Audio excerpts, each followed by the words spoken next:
So now it is for me a pleasure. When through my life I organized many conferences, I went to many conferences, and my children were always asking, "Daddy, where are you going?" Today I take this privilege to have my daughter here, my youngest daughter, to chair the first session so that she can experience what it means and what Daddy did for about, I should say, 47 years here at Stony Brook. Elizabeth.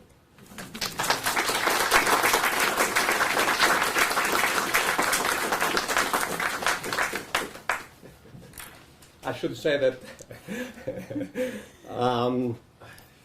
Elizabeth was assistant district attorney for in the Bronx for, well, probably she's going to say something, for 7-8 years. 7 years. 7 years.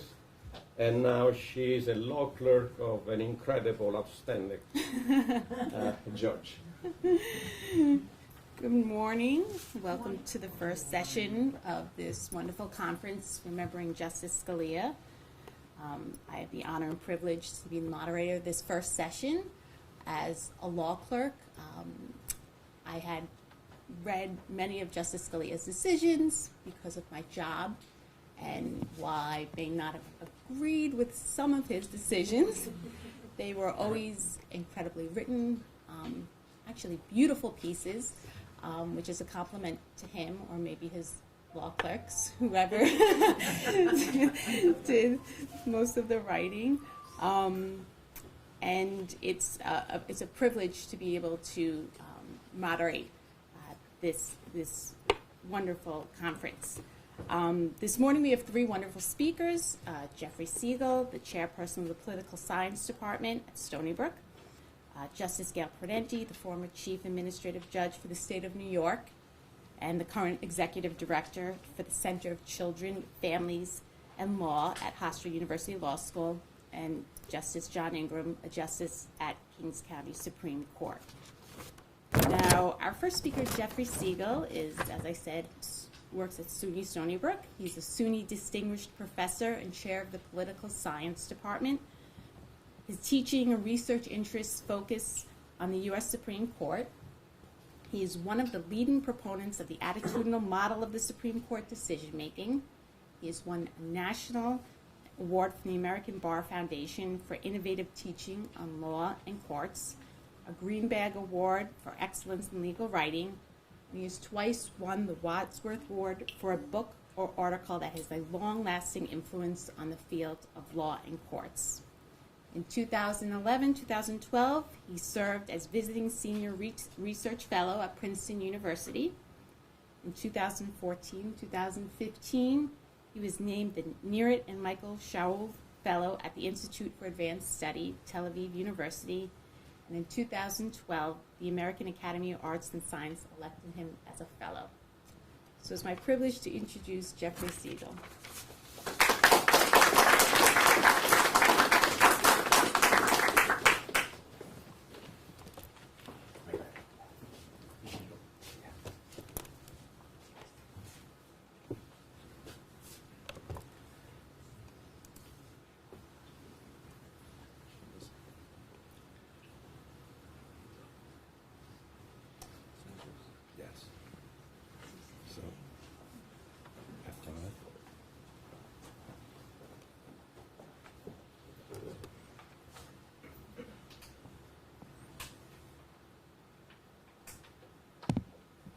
Okay, thank you, Elizabeth, for that wonderful introduction. I'd like to thank Mario Mignone, a longtime friend of mine, for putting this together.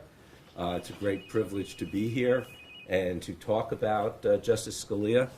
Now, you'll see the title of my talk, Justice Scalia by the Numbers.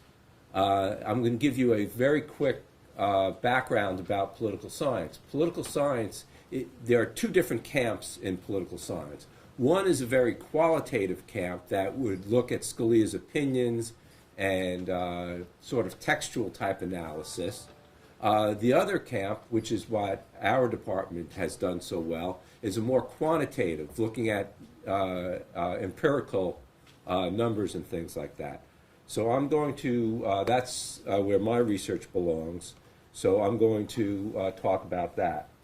So the first thing I want to say about Justice Scalia is that he was, in fact, perceived at the time of his nomination to be extremely conservative. So here I have measures of the ideology of Supreme Court nominees, and the further to the right, the more conservative. So this scale goes from 0, which is most liberal, which you see Fortas and Marshall and Brennan had, to 1, which is most conservative, which only Justice Scalia had.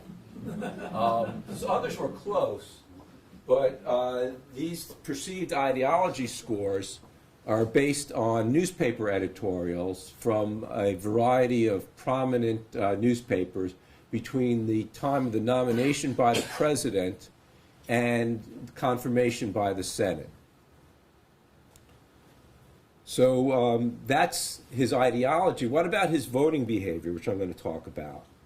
Well, I got most of that from this project, this United States Supreme Court database, and my dissertation advisor, Harold Spaeth,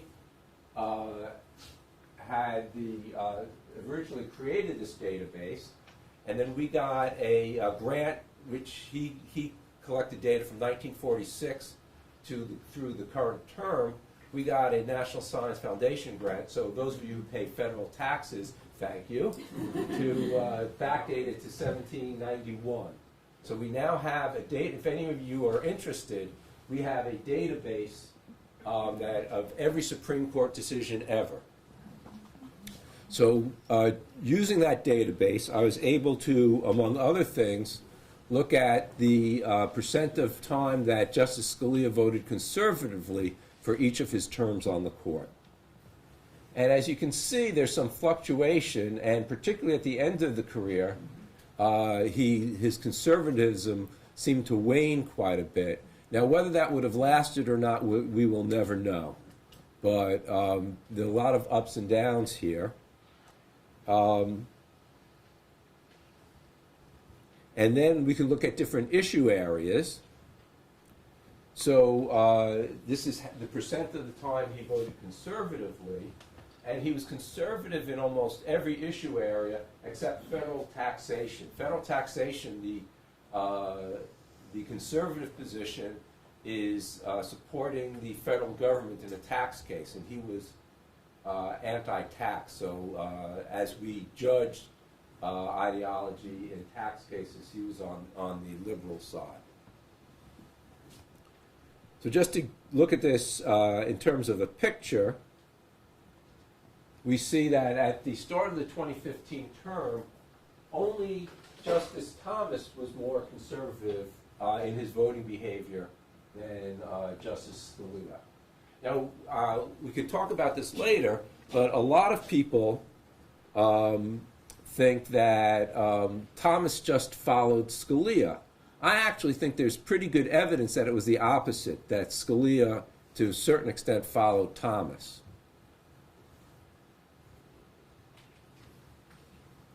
So with the passing of Scalia, we can look at the issues on the Supreme Court that will be affected by it. First, campaign finance. Most of you are familiar with the Citizens United decision, which declared that corporations were people and they have the same right to contribute to political campaigns that we do. And this was virtually all of the campaign finance cases are 5-4 decisions with Scalia in the majority. Without Scalia, these cases will be 4-4, which essentially means that if the Supreme Court takes a case and the vote is split 4-4, that means that the lower court decision stands. Another issue is gun control, the Second Amendment. In the two leading Second Amendment cases, Justice Scalia was again part of a 5-4 majority that said that there was an individual right to bear arms. Depending on who replaces Justice Scalia, that interpretation may be in jeopardy. Those of you may not have seen, but just yesterday, the Republican nominee for president suggested taking, since Senator Clinton is in favor of gun control, taking away the guns of her Secret Service agents. And he said, let's see what happens to her then.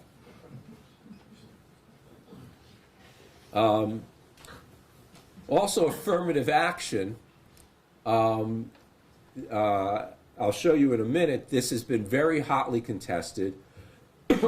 And Justice Scalia has always been on the conservative side on affirmative action cases. That is, always voting against university plans to give preferences on account of race or gender. The most recent, the leading cases were from 2003 from the University of Michigan, Gratz v. Bollinger and Grutter v. Bollinger. And what happened in those cases was in the law school case, the Supreme Court allowed the affirmative action programs, but in the undergraduate admissions cases, the undergraduate college case, they did not. So I've got the votes here of the justices. So I don't know if you can see the colors. You can't really see the blue, but you can see the red. So if you don't see red, that means that it's blue.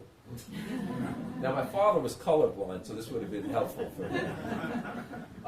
So we see that Stevens, Ginsburg, and Souter voted liberally on both cases. Thomas, Scalia, Rehnquist, and Kennedy voted conservatively on both cases. Breyer and O'Connor split the difference, voting against the affirmative action plan in the undergraduate case, but supporting the undergraduate plan in the law school case.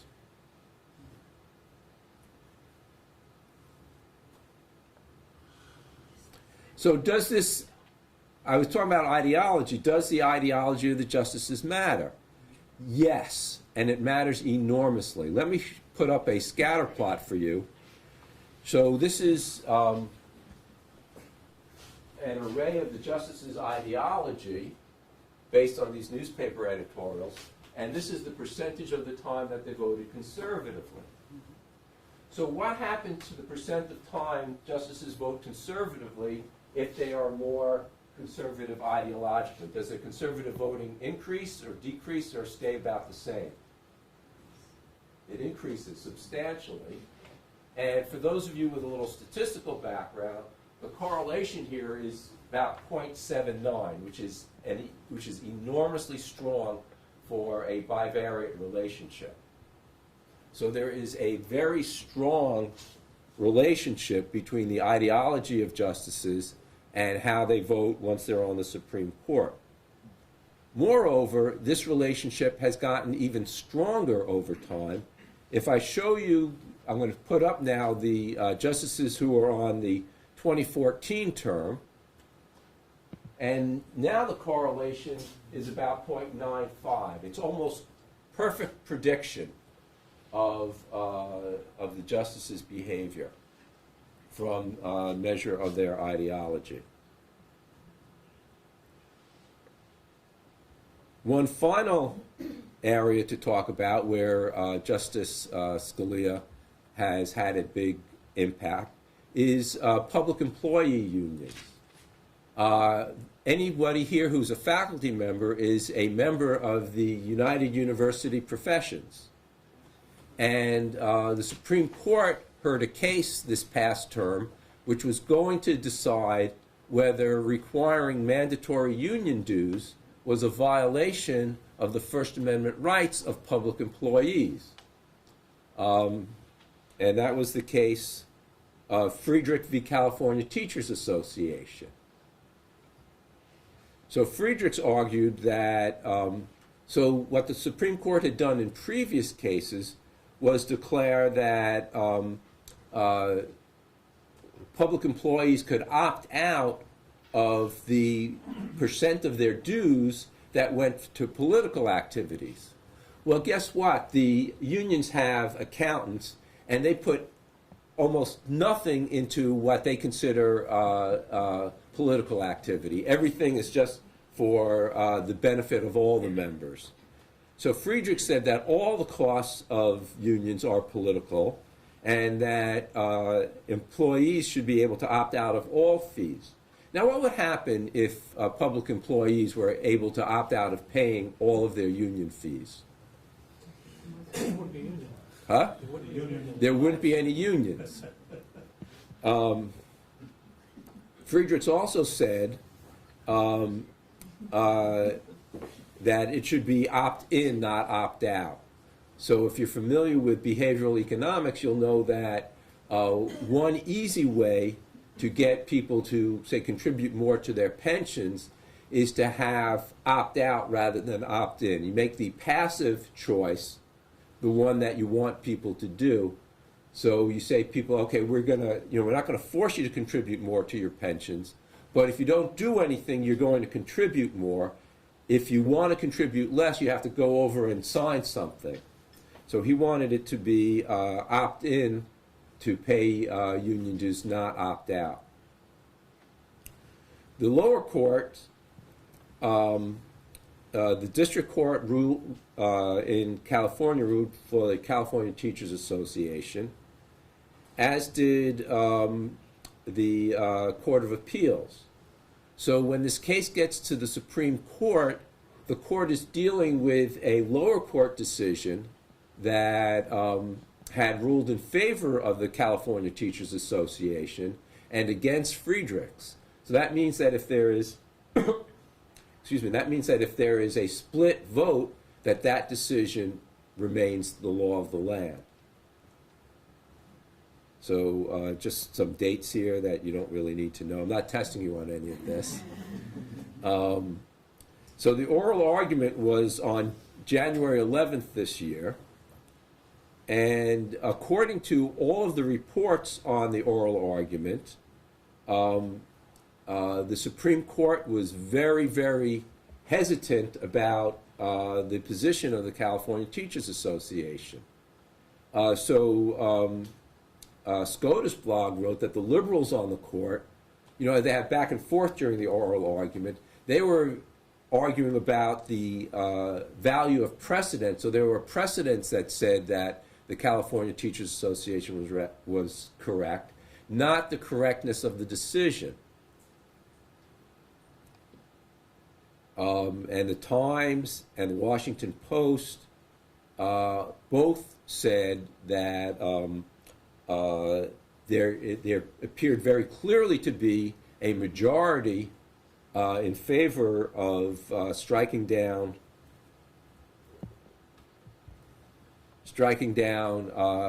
mandatory fees.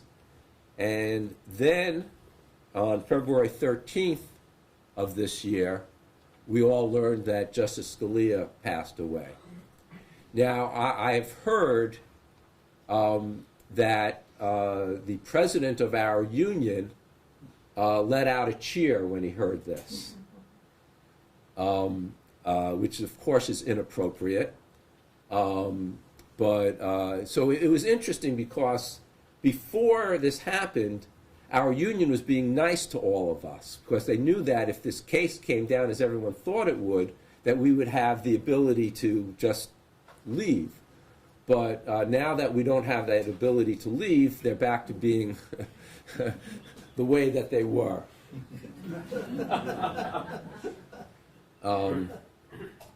Okay, so that's all that I have. Thank you very much.